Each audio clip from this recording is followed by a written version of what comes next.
We're here today with Tony Chavira, novelist, comic book writer, and professor. Thank you very much. What is your favorite line from a novel?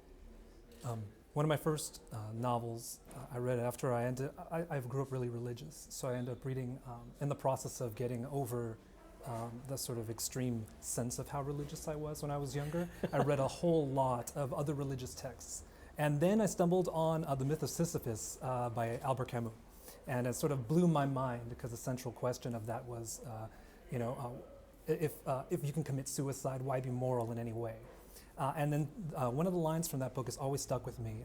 It's, a man is more a man through the things he keeps to himself than through those he says. And I've always loved that line. Wow. So, what has led you, I mean, you've novelist, comic book writer, sure. and mostly rather irreverent comic book writing, I think. Oh yeah, sure. I work with, I have a lot of good friends who are really fantastic artists. My online comic is meant to be totally irreverent. It was like the first sort of foray into that. I did it with a young artist friend of mine. And then in the process, I did another comic with Gary Phillips, the editor of Stark Raving. And he invited me, in fact, over to the group to do a novella.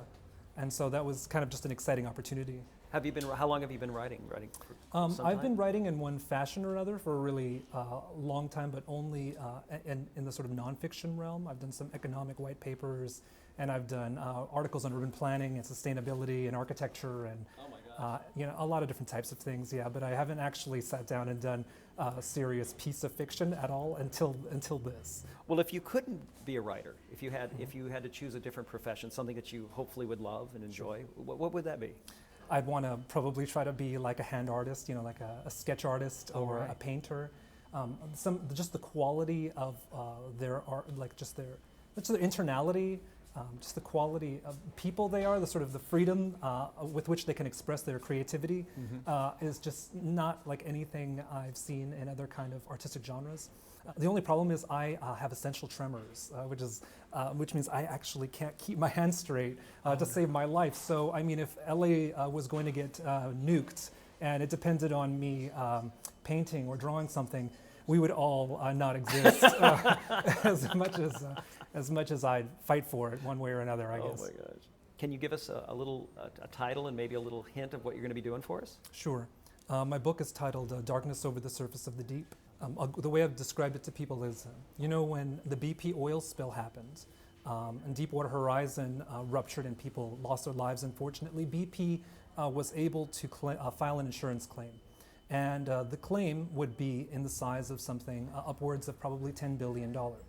And so thereby the insurance company had to bring aboard a group of people, insurance claim investors, to go over BP's records and determine just how involved they were with the accident. And then they hire my protagonist, whose name is Callisto Asturia. And Callisto is essentially, he will work with a team of people to penetrate BP servers and discover if they were doing something illegal on the inside, in the process doing something illegal himself. As time has gone on, over the years it's become more difficult to get away with that type of work without getting caught. And then the consequences of being caught have dramatically increased to the point of, like, say, a Bradley Manning who's been imprisoned 23 hours a day. And because of that, and because of his reputation, he's been getting larger and more dangerous jobs until we reach the job that my novella is about. Well, Tony, thank you. We'll look forward to seeing that. All right, thank you very much. I appreciate the opportunity.